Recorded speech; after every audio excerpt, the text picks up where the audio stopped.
Hello, welcome to Raymond Castile's Basement of Horror. Today we're going to look at the most popular action figure line of all time.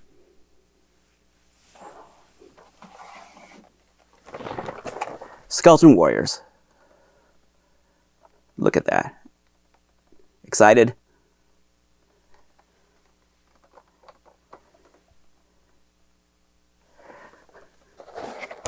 Are you pumped up? Okay, maybe not. I don't know. But that's what we're going to talk about. So, that's what you're in for. Earlier this season, we looked at the Teenage Mutant Ninja Turtles Universal Monsters, the original ones from the 90s. And I mentioned then that we'd probably deal with Skeleton Warriors sometime very soon. And here we are. Now, if that one didn't strike your fancy, let's try this one.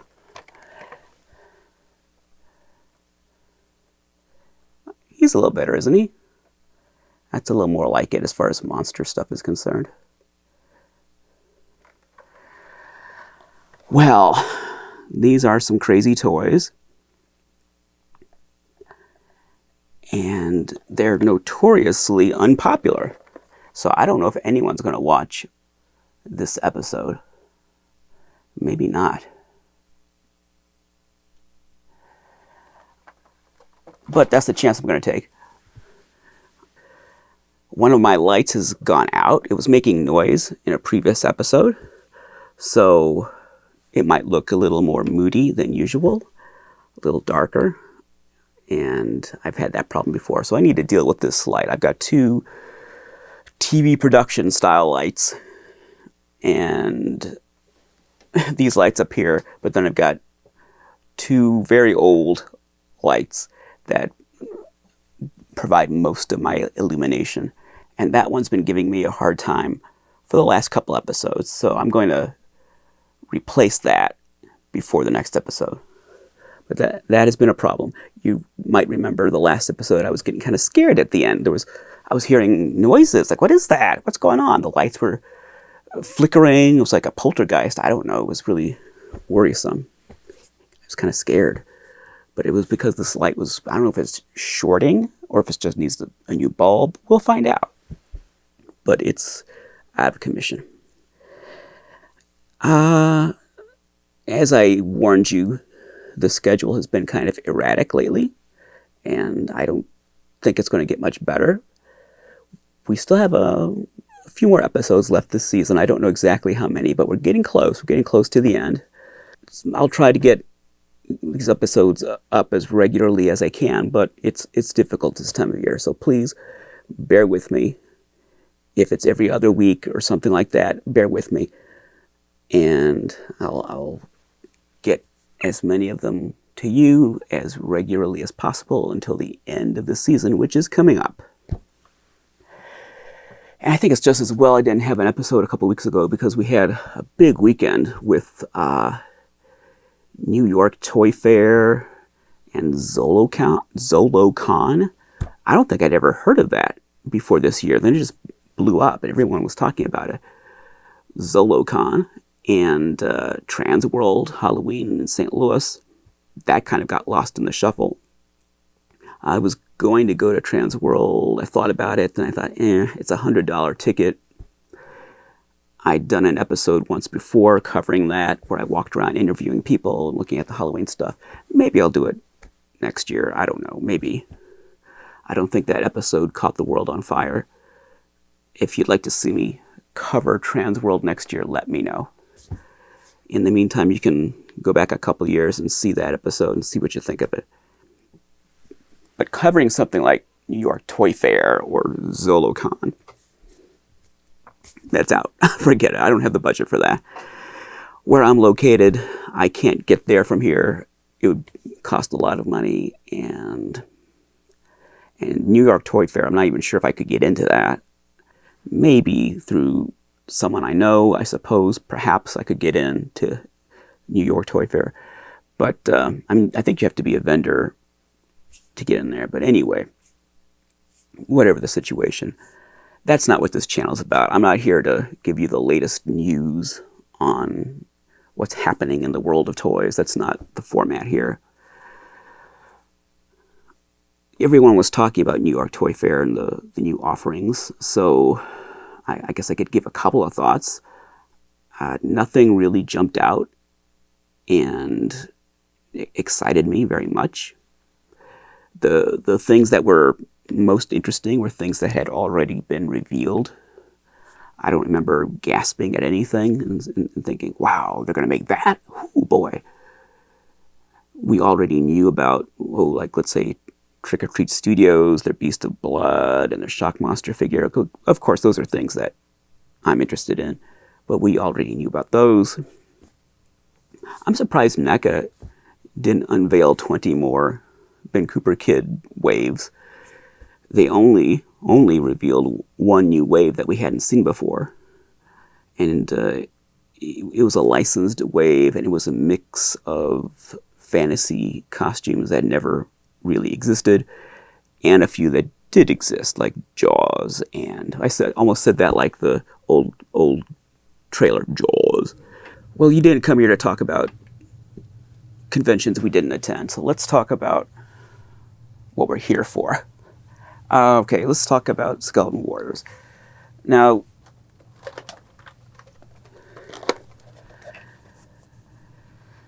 these toys, I bought these when they were brand new in 1994. Oh, by the way, they were made in 1994. That is a Skeleton Warrior. And I have not laid hands on these things since 1994. I bought these at Target when they were brand new, when I worked at Target in the toy department. And I got home and I put them in comic book bags, and they have stayed in those bags until now, when I opened them up for the first time since 1994. And they've survived pretty well. I've noticed some of my figures, not this one, but like Aliens and Predator, and maybe a couple of these too, the cards are starting to bend this way. And they're starting to like that. And some of them, there's nothing putting pressure on them. So I don't know if it's just something spontaneous that the weight, like gravity, starts to pull the card down. I don't know. But even something that's not, and you can even kind of tell it on this one, it's kind of like that, see? Even when something is untouched, literally untouched since the day it came out of the shipping box from Playmates, just time takes its toll. But it was interesting to open these for the first time in so long and just see if they're how I remember them. I mean, no real surprises. I had some loose ones, and I don't know what happened to those. They're in my 1995 toy documentary, In Love with Toys. So I have photographic proof that I own them, but I couldn't find them. So I don't know if I sold them at some point over the years or what happened. So I don't have any loose ones to show you. That's fine. We've got these carded ones. Let's talk about how these figures came to be.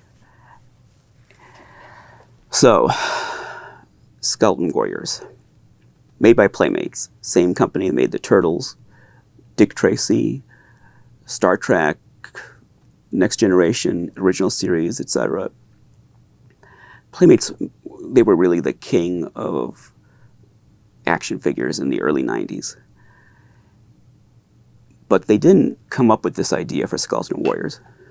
A man named Gary Goddard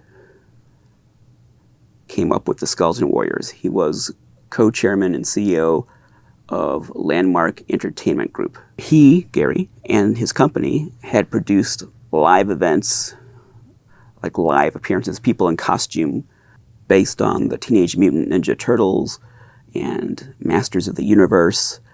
So these would be not a cartoon or anything. There'd be people in big turtle costumes or He-Man costumes. A live event where kids could come and watch some kind of performance. I don't know if it was like ice skating or roller skating, or if it was on like dancing on a stage. I've never seen any of these. I just know one of the big things that company did was put on these live events with these IPs. And they created theme park attractions, mostly for MCA Universal Studios theme parks. And they did attractions based on Conan, King Kong, Ghostbusters, the A-Team, Jurassic Park. So if you went to the Universal Studios theme park, which we just talked about in the last episode, and you saw the Conan attraction, or King Kong, or the Jurassic Park attraction, well, Gary and his team did that back at that time. I don't know about now. And in 1988, he tried to get into television, and he produced a show called Captain Power and the Soldiers of the Future. This show flopped. And it took him a few years to regroup and try it again. And that was what Skeleton Awards was all about. He wanted to produce another TV show. And he went to Playmates to get the toys lined up before he did the show. So when he pitched the show, he already had a line of toys ready to go. And that helped with his pitch. And that's what I'm finding with a lot of these things that I haven't touched in a long time. The seal on these things is not that great. It probably wasn't that great even back in the day, but it's certainly not that great now. I mean, these are so heavy. I'm surprised the bubble's still stuck at all. But I've noticed, particularly on some Playmates things, the bubble seems like some of these bubbles are starting to come loose. But back to Gary and his adventures. He went to Playmates, pitched them this idea. They ran with it. So the toys really predated the show. The toys came first, but it was all part of one great plan in Gary's head. CBS picked up the idea for the show, and Gary had already produced some test footage or maybe a pilot episode or something like that, so he had something to show them. He wanted it to be CGI, all computer generated, in 1994, but they didn't have the budget for that, so they used hand-drawn animation. But CBS picked it up, and it ran for 13 episodes, and it did have a story arc, and it came to a conclusion at the end. But if it had been successful, there would have been a second season and a new story arc. But as it is, there's 13 episodes, but it doesn't just leave you hanging. Apparently, I've never seen this thing, but apparently it does have a continuing story that reaches a conclusion. The show was not successful. Neither were the toys. Now, Gary, the reason he wanted to make these skeleton things, the reason this came to mind, he had a book. I don't know if it was a picture book or what, but he had a book that he showed to his godson, who was a little kid. And the book had pictures of skeletons in it. And he was showing his godson the pages of this book, and every time a picture of a skeleton appeared on a page, the little boy said, "Monster, monster," and got excited.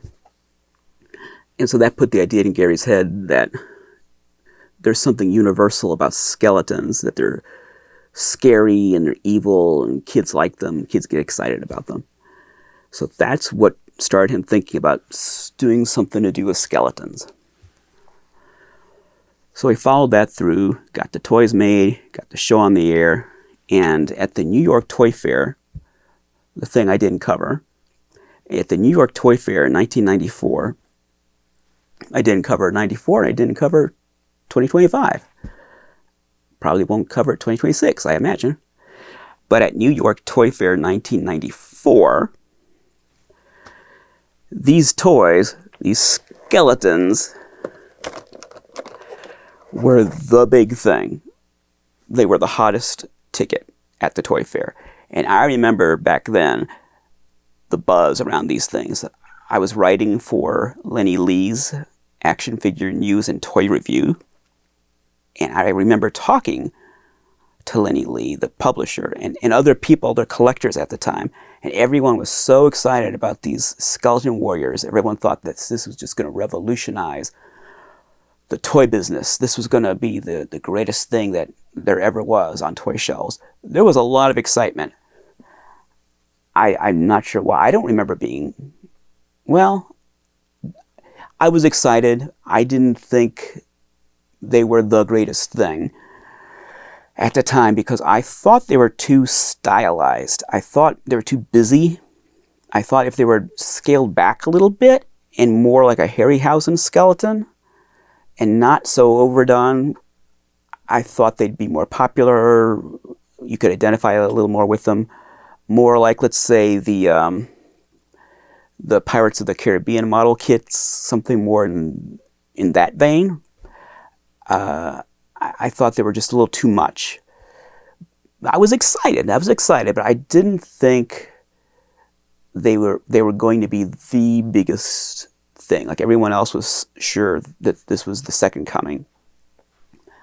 This was the greatest toy figure line ever made, and it was going to go down in history as the toy line that changed toys forever. At that time, Playmates particularly were making really smooth, childlike sculpts. They were very detailed, but not a lot of texture. And most toy companies like Kenner were making these very antiseptic, charmingly so, but nevertheless very antiseptic sculpts and very simplified. That was a style. Everything was simplified. The Power Rangers were really a big deal, and those toys were very, very simple. It was the same figure, just in different colors. And even the monsters, I don't know if the monsters were out by this time or not, but even the monsters were very simple figures. Everything was simple. Until McFarlane Toys came along, and I never know whether to call him McFarlane or McFarlane. I don't care. But when that company came along, that did change everything. No, that really did change everything. The Spawn figures and all that hyper detail and the grotesque quality of those toys and the way he followed those up with torture figures and tortured souls and all this crazy stuff. I didn't like those. And we'll see some of his stuff on this show at some point. I don't know if it'll be sooner or later. And then the Movie Maniacs line, everything was very hyper-detailed and grotesque and paint that at the time everyone raved about, but now seems very messy to me. All these sloppy washes, on top of washes. That did revolutionize the toy industry. Todd McFarlane, what's his name? That did. But not these. These were supposed to, but they didn't. You can see here, though, compared to what had come before, reflections, compared to what had come before, that was a big difference. They were supposed to have a finish that resembled bone. That was the whole idea. They were trying to look like real bone. So the color and the texture was supposed to remind you of real bone. Very evil looking. But I don't know. I mean, in hindsight, today it seems very innocent. Whereas the McFarlane stuff, that does not look innocent even now, let alone back then. But this looks very innocent now. But I think they were trying to be very edgy.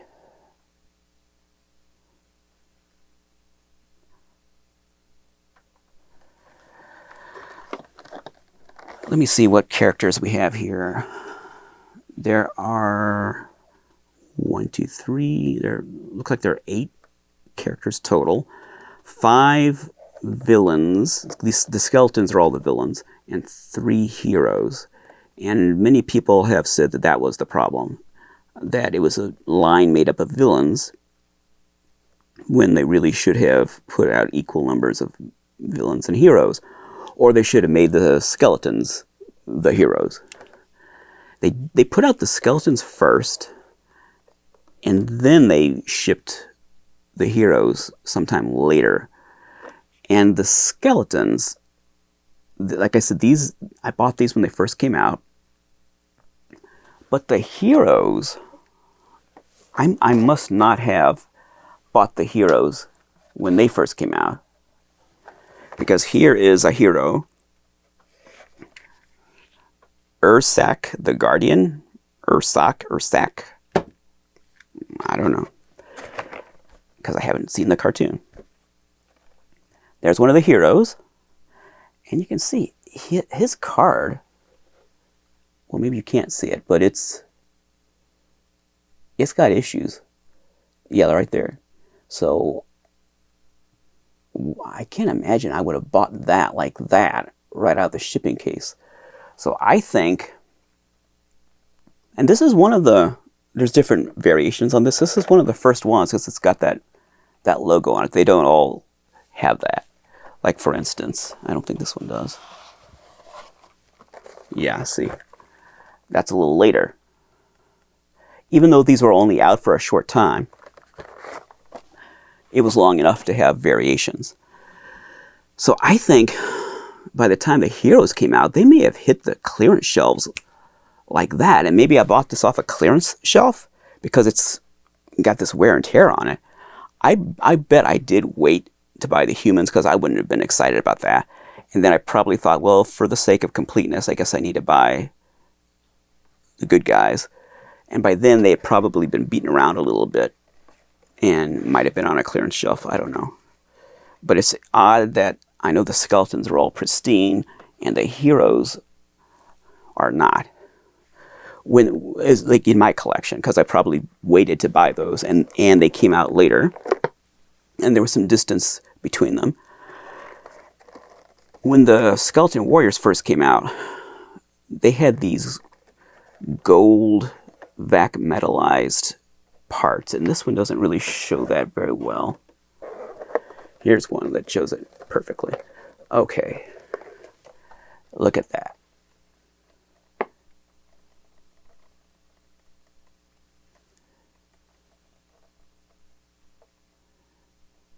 I'm trying to get the reflections out. But you can see the gold vac metallized parts.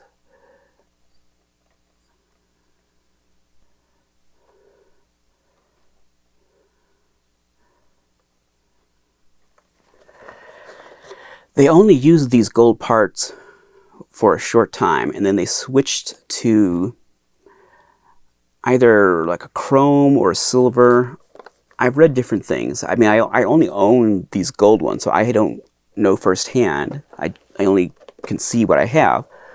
But they were either not metallized at all, or they were chrome or silver. And the original release was a numbered edition. They all had numbers beneath their feet. New collectible individually numbered figures. That's that little starburst that's not on all of them. They took that away because they were not all numbered after a point. The original release was numbered, and then they stopped. By the time they got to this, they were no longer numbering them. So they gave up on the numbers after a while. So you've got the gold versions that came out originally, and then you've got the silver or chrome, the non-gold, and you've got the versions where they removed the starburst and put that little square and stopped the numbered edition. So in this line that's only out for a short time has 3 different variations. I mean, the whole set comes in 3 different variants if you want to be really picky about it. Now, I think the gold version, as opposed to the later ones, I think that's worth getting if you're going to collect these get the gold ones.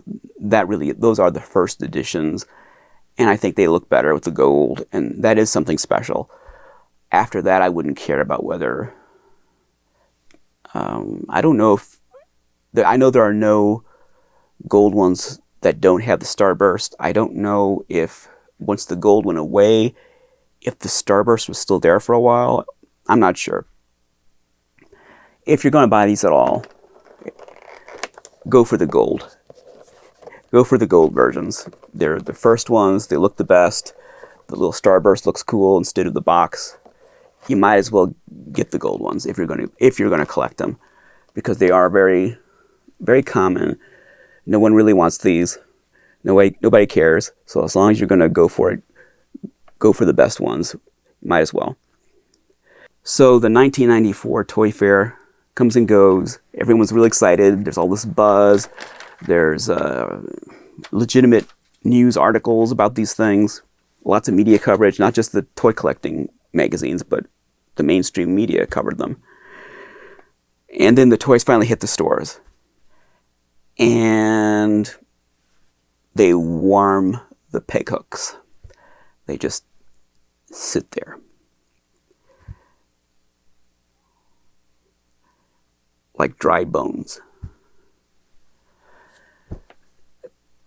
The grown-ups were real excited about them, but the kids were not. For some reason, the kids just didn't go for them. The toy line bombed. And the show didn't do well either. So it didn't get its second season. And the toys didn't get a second series. I don't think these prototypes have ever hit the collector market, but catalog and promotional images can be found online. They were going to make a big dragon, a skeleton dragon, and that seems to be the piece that most collectors today wish had been made. They kind of salivate at the thought of that big dragon, the skeleton dragon coming out. And yeah, that would have been cool. I would have liked to have seen the dragon. If they'd made that dragon, I'd have it. But the other stuff they had planned doesn't seem that great. They wanted to make a lot of weird, bright-colored versions of the same characters from the first series. Reissue them just with bizarre colors and accessories. Not a lot of new characters. There was a female character among the heroes that really should have been made in the first wave. And for different reasons, depending on who you talk to, she wasn't made. She was going to be in the second wave, and that never came out. And that's too bad. So those are the two pieces that are a shame that they never saw the light of day. The female character and the bone dragon. Those really should have come out with the rest of them. But they were pushed to the second wave, which never happened. And that's too bad. There was a coloring book. There was a board game.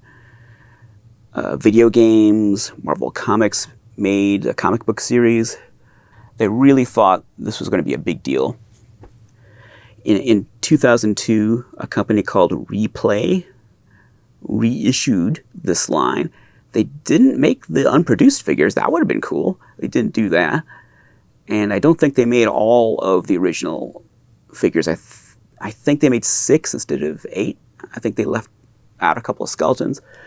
But I don't remember this personally, but I hear that those were only sold at KB stores. I've seen pictures of them online. I think I remember seeing them at KB stores. They're on packages very similar to these, but instead of these big bubbles, they're shallow bubbles. And the paint is not as complex, not as detailed, not as textured. But basically, they're reissues of the Playmates figures in 2002. Then in 2014, there was a Kickstarter for a very limited edition made by a company called October Toys. And they didn't make the entire line. They just made Baron Dark, who's the main villain. You'll see in a minute. They made a new version of him, a brand new sculpt. And they made some basic skeletons. So not fancy skeletons like these, just ordinary skeletons. And that was a Kickstarter campaign. And I don't know if those were ever sold in any brick and mortar shops. Those were only sold, I think, online. And they were interchangeable. You could take them apart, and other figures that used that same format, you could mix and match their limbs and their heads and whatnot. So that's the story of the Skeleton Warriors. Let's put the notebook away. Let's look. Oh, there's Billy. I wish he'd... Hey, Billy, why don't you come up here? Nope. Nope, he's not even looking at me. Okay. Let's see. Is there a... I just put my magnifying glass away. Should I read you the storyline here? I might as well. So the tagline is, "They're bad to the bone, Skeleton Warriors. The peaceful world of Luminaire becomes the final battleground for the forces of light and dark. When Baron Dark attempts to steal the legendary Light Star Crystal, he causes the all-powerful stone to split, dividing the forces of good and evil. Baron Dark's portion of the crystal transforms him into a living skeleton and bestows him with the power to change others of evil heart into warriors for his skeleton legion. Prince Lightstar and his superpowered allies, the Legion of Light, are the sole protectors of Luminaire." Sounds like a disease, Luminaire's disease. There's no such disease, but it sounds like there should be. "They possess the other half of the Light Star Crystal." Now it sounds like Dark Crystal. "And with it provide the final line of defense against Baron Dark and his invincible army. Control the Light Star Crystal. Win the war. It's the ultimate showdown between the forces of light and dark. It's a battle to the bone. When the dead walk, we must stop the killing or lose the war." But they never learned that, so we have the war. The war of light and dark. Where should we begin with these? Let's begin with easily the coolest one. This is Baron Dark. And it's kind of, I don't know if it looks that way on camera, but it is dark because that light is out. So it's dark. I can barely see this stuff. Hopefully it looks okay to you, but it is dark. So here's Baron Dark. What does this say about him? He is the powerful warlord, leader of the Skeleton Legion. And on the show, he starts off human, but then he tries to steal the crystal, and the crystal breaks, and he turns into the skeleton, and then he turns other people into skeletons, and it's a whole thing. So here's Baron Dark. Easily the coolest toy in the line. And like I said, I had a loose Baron Dark. I had 3 skeletons loose. And I know I had them because they're in my In Love with Toys documentary, right there on camera. But that was 1995 when I made that, so who knows what happened to them between then and now.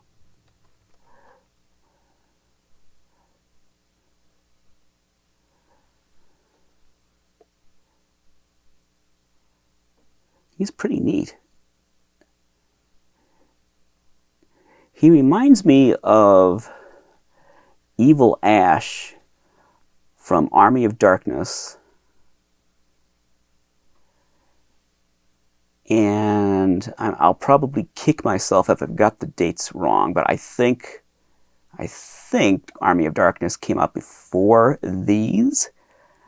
I mean, I've been wrong on camera before, so I'll flash a message on screen if I'm wrong, but I think Army of Darkness came out before these. But it's interesting that when people talk about these things, they never talk about Army of Darkness or whether that had any influence on these.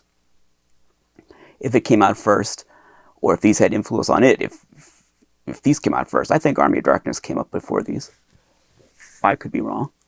People mention Ray Harryhausen, which I'm sure was an influence, but it seems to me, particularly when you look at that, Army of Darkness had to have come out. Well, I mean, I could be completely wrong, but Army of Darkness, if it came out first, and I think it did, it had to have had an influence on this, because doesn't that look like Evil Ash right there?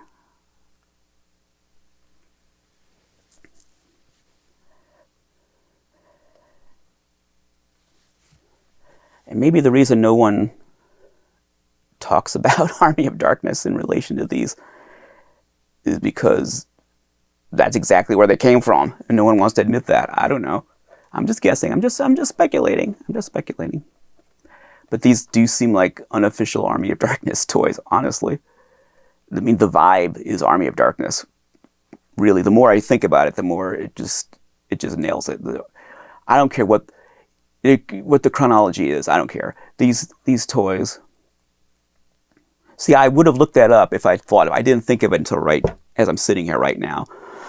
So I didn't look up the release date for Army of Darkness, but I know it was early 90s, but I don't remember if it was 91, 92, 93, whatever. But if I thought of it, I would have looked that up to make sure I got the release date correct. But the more I think about it now, these are Army of Darkness toys. I mean, that's what these are. Particularly because since these were made before the cartoon. The cartoon was not produced at all when these toys were made. Gary Goddard pitched these to Playmates first, got that rolling, and then he went to CBS and said, oh, by the way, we have a toy deal with Playmates. And then he was also working on the cartoon independently, but it wasn't fully produced yet. They may have had some kind of a pilot or something, but that's it. Well, anyway, that's an aside, and I'll look like a complete fool if it turns out Army of Darkness came out after this. But that's okay. I look like a fool every day. Nothing new there. I am nothing if not a fool. Baron Dark. Bum, bum, bum. Apparently he had a pet on the cartoon, but the pet was given to one of the other characters. I think Grimsdyke. Well, Grimsdyke, that's the Tales from the Crypt character. Grim's Skull, not Grimsdyke. I wish it was a Grimsdyke. I wish I was holding a Grimsdyke figure in my hand. No, it's not Arthur Grimsdyke, it's a Grim's Skull, but we'll look at him in a minute.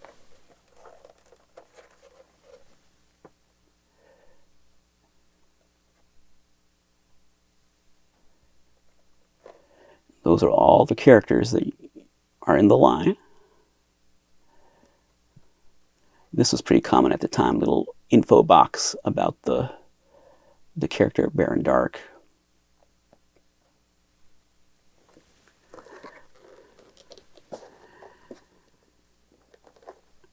I wonder where all these skulls come from. I mean, if he's... whose skulls are those? All those skulls he's wearing. Are those humans? He is supposed to be tall. He's supposed to be bigger than a normal person. So those could be human skulls. Obviously, they look like human skulls. So those could be his victims that he's wearing. Like shrunken heads. Like Boba Fett and his Wookiee sculpts. Because Baron Dark is supposed to tower over people. This is Dagger. I guess I need to read each one of these. Espionage expert of the Skeleton Legion. He's the espionage expert. Okay. I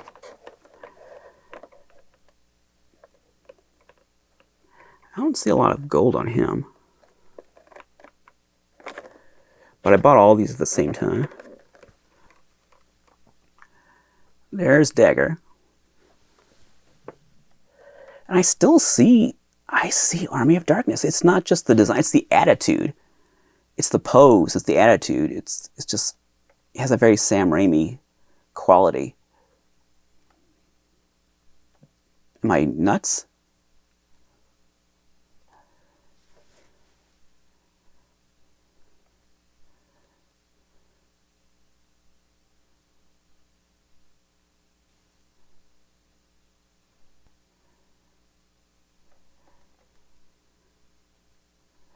I'm trying to keep the reflections out. Especially Billy's litter box. Don't want you to see that.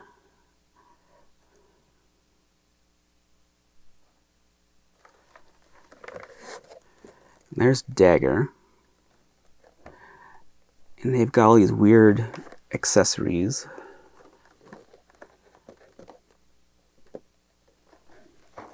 I don't know if these accessories change color as the line went on. I'm not sure. Again, I've only got the ones that I've got, so I can't really compare it to different versions of it.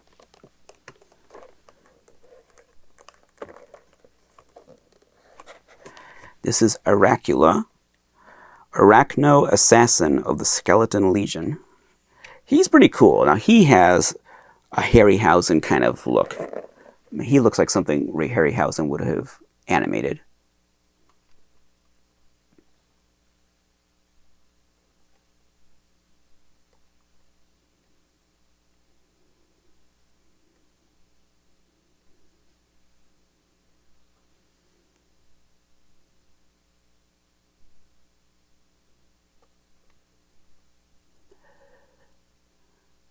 That's a very complex sculpt, a very complex design.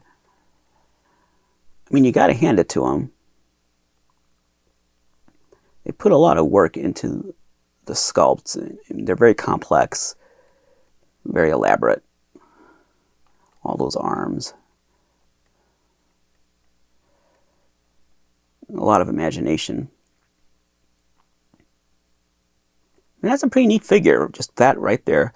That is a nice figure. The design, all the arms. It kind of reminds me of Dr. Satan from House of a Thousand Corpses. Just the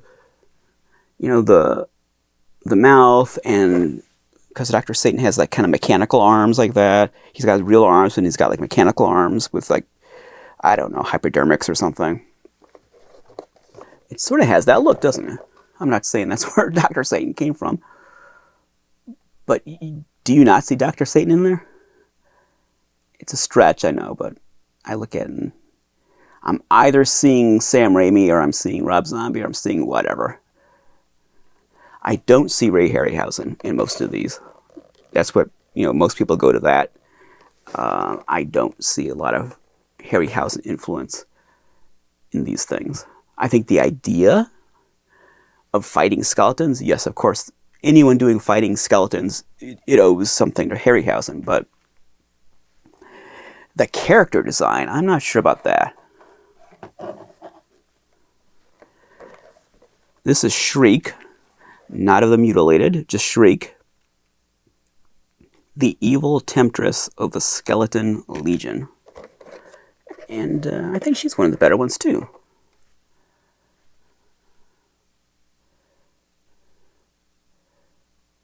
She's pretty neat.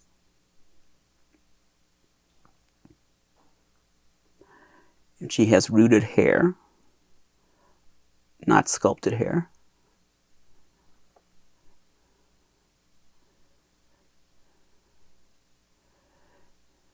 She's wearing some kind of a armored bra, even though she's a skeleton. She has a little pet. Whatever that creature is. Like a little dragon. Maybe that's the skeleton dragon that would have grown up to become the toy that they didn't release. And since I've never seen the cartoon, I don't know if there are dragons in the cartoon. Are there? If you've seen it, are there dragons? Skeleton dragons? Or non-skeleton dragons that become skeleton dragons? It's an impressive card. I mean, look at that card. They put a lot of work into it. They put a lot of thought, a lot of design, expertise, a lot of imagination. There's her shield. You can see how her hands are designed to hold her weapons.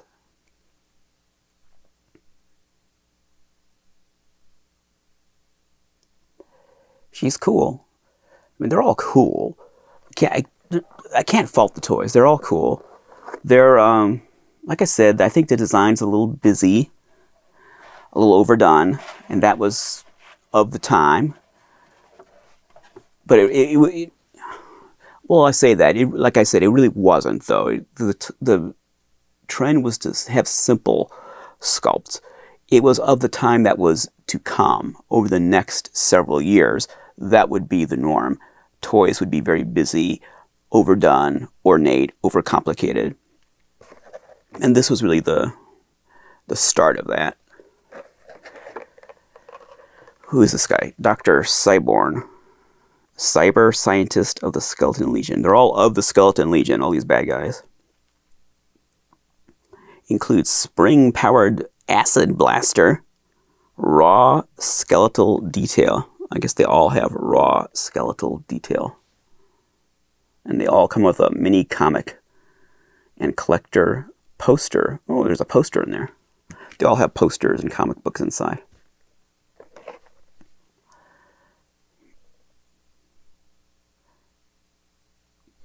You know, if these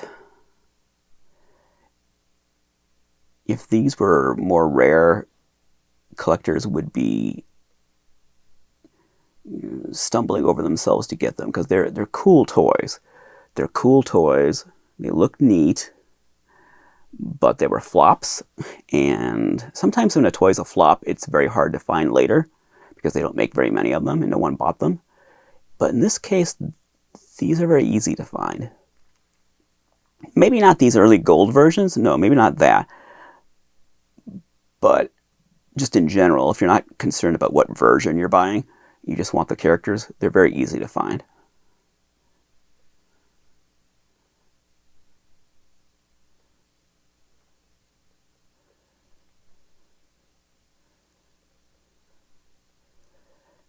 I can't tell. I can't tell if he has any gold on him or not. I need to. Let me see here. He's got. Yeah, he does. Yeah, but it's underneath. Yeah, actually, has quite a bit of gold in there. He's like a Terminator. Yeah, I couldn't see the gold with the naked eye, like looking at this little monitor here. But when I used the magnifying glass, I could see it. It's in his rib cage. But he is like a Terminator.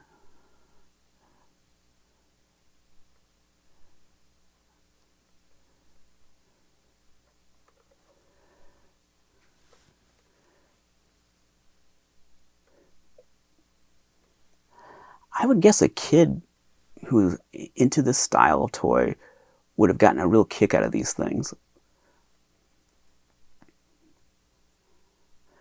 I've heard that the cartoon was a little too adult. It was on at 8:30 a.m. on Saturdays, but it really should have been like a PM cartoon on MTV or something like that. It really wasn't. It wasn't kiddie oriented in terms of its themes. That's what I've heard. I haven't watched it. That's what I've heard, that it was kind of a mature cartoon.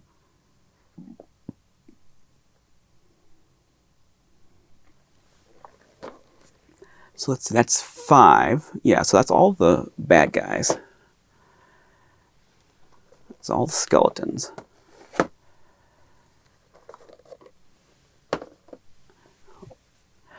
We've already looked at some of the heroes, but let's just look again. Ursak, the Guardian, commanding warrior of the Legion of Light. This is a good guy. And I did buy him when I worked at Target years ago, even though his package is a little messed up. I mean, by perfectionist standards. So I don't know if he was on a clearance shelf or what was going on, why he's not as nice as the skeletons. I do know that the heroes came out in a second wave. Well, not like the second wave with the dragon and that stuff. That never came out. I mean, they shipped the skeletons first, and they were on the shelves for a little while, and then they shipped the heroes. So the first assortment that hit stores was comprised only of skeletons, and then they shipped an assortment. And I don't know if it was all heroes or if it was a mix of skeletons and heroes.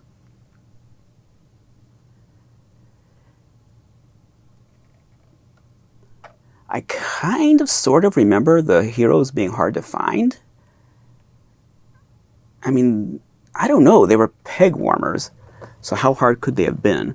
But I do remember, and that might be why I bought them later, I remember even even later that they were a little hard to find. That you couldn't just go to the toy department and, oh, there they are, and just buy them. That it was a little bit of a challenge. Prince Lightstar, courageous leader of the Legion of Light. So this is the hero. This is the guy. Got some kind of cybernetic thing on his head. This is the man. This is A number 1. This is the He-Man of the Skeleton Warriors universe. And there is a variation with him.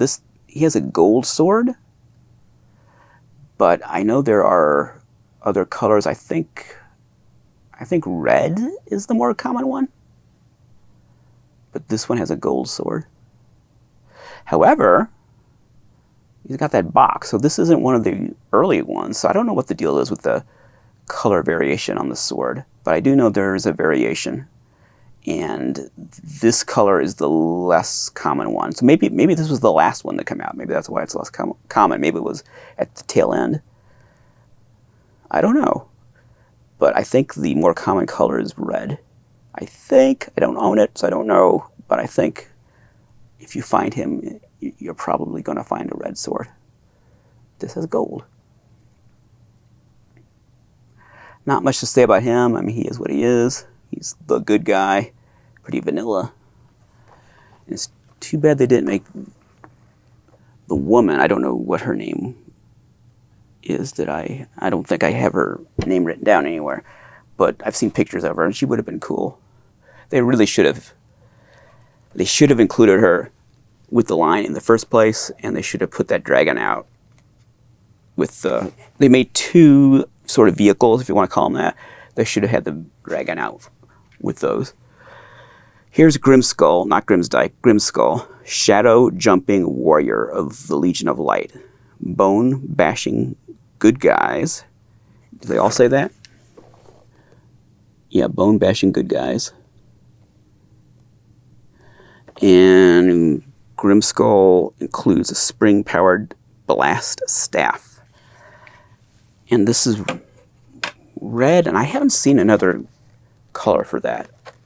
This blast staff, I've only seen red. But there's that pet that I told you about. That, I think, is actually Baron Dark's pet. So why is he with Grimskull? I don't know. This is another cool character. You know, he has a skull face, so of course he's cool. But it's just in general, he has this sort of phantom-like quality. He's a hero, but he's half skeleton. I guess we're all half skeleton, really, aren't we? But he's half supernatural undead skeleton.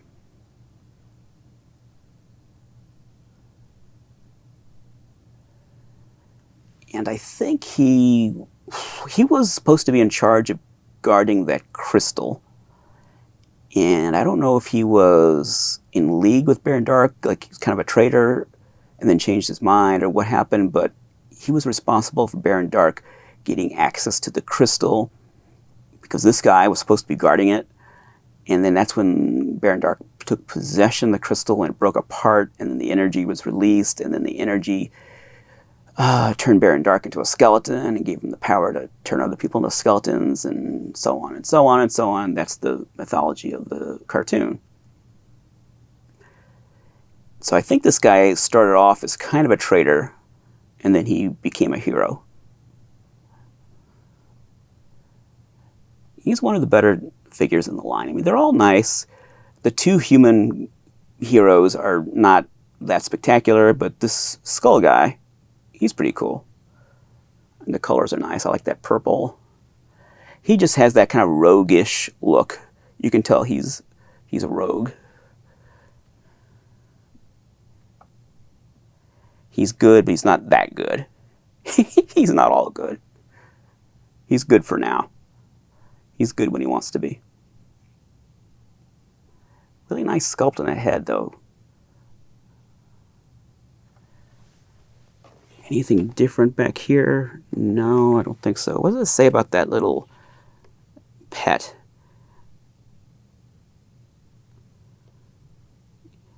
Is he called Bad Dog? Is that the name? The skeleton canine. the howl of a bad dog can only mean one thing. Evil is unloosed upon luminaire. Okay, you gotta see this. Am I reading that right? That's bad dog. And evil is unloosed. At least that's what it looks like to me. I mean, my eyes are shut. So he's a bad dog. Aww. He's a good dog. He's not a bad dog. Well, I'm starting to wall myself up alive with these things. There's one other thing I want to show you. They made two sort of vehicle playset items. One was a skull cycle, which I don't have, and the other was a Skeleton Legion War Horse, which I do have. This is the War Horse. It's a box, obviously, but inside this box is this thing. And that's what it would look like if I took it out of the box and stuck Baron Dark on it. It's Baron Dark's horse. And I did look at some of these on eBay. I thought about buying a loose one to show you, but that's what it looks like. There, you're seeing it that way. See, there it is. From what I've read online, it doesn't have a lot of articulation. It's kind of a statue. It doesn't really move or do a whole lot. But it looks, well, I was going to say it looks cool. Yeah, it does, but like a lot of this stuff, it's kind of busy. Less would have been more.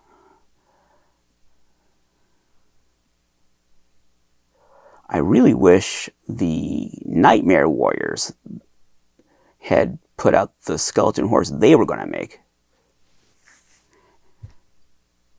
And that's a line I need to revisit on the show at some point. I did an episode on them, but I should revisit those. The Nightmare Warriors, which predates these things. Nightmare Warriors was a 1980s line of skeleton warriors. They were He-Man style, that format, that body type. And they were skeletons with armor or pirate uniforms or cowboy uniforms or whatever. They were supposed to be warriors, great warriors of history, like Geronimo, I think, was one of them. And Lancelot was another. And Spartacus was another. I had that entire line. And, maybe I should just, since I did this line, maybe I should just do an episode. I did an episode years ago. Maybe I should just do the next episode on them. That's like an easy idea. Instead of racking my brain trying to think what to do, let's just look at the Nightmare Warriors again. That's a cool line of toys. Cooler than these, I have to say. And since we did these, maybe that would logically flow then to do the earlier sort of counterpart to these. These were predated considerably by some years by the Nightmare Warriors. And those were, they're much more crude than these things. Much, much, much more crude. Much more simplistic toys. But they're cooler. The Nightmare Warriors are cooler. Maybe I should just look at those again, because I'm kind of missing them. I haven't looked at them in a long time. And they're so nice, those Nightmare Warriors. I love those things. These skeleton warriors gave rise to knockoff versions. So there are copycat knockoff toys based on these. And the knockoffs are cooler to a collector anyway than the real skeleton warriors. And I've considered over the years buying some of the knockoffs. I never have, but they've tempted me. The knockoffs are cool. I do like the knockoff skeleton warriors. They're not called skeleton warriors. But there's a big one. There's these big figures that are, I don't remember which character they're based on, but they're knockoffs of the skeleton warriors. They're obviously based on the sculpts from the original Playmates figures, but they're large and they're clunky looking and they're kind of creepy looking because of that. They come on a big card. I think it's a bubble card. They're neat. They're a few inches taller than these things. But that's just one example. There's all kinds of knockoffs of skeleton warriors. So, that's the skeleton warriors. Were they influential? Yeah, I think so. But I think they were overtaken by the Spawn figures that came out not long after this. I think that series really stole the thunder and stole the place in history of these. I don't think toys became more detailed because of these. I think this is an early example of a trend that was already underway.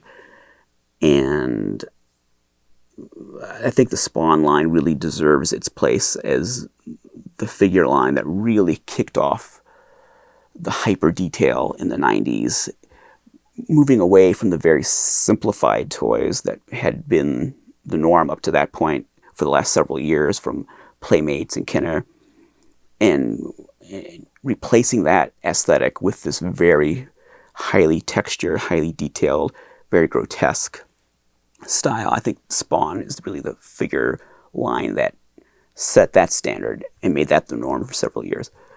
But that was predated by these things.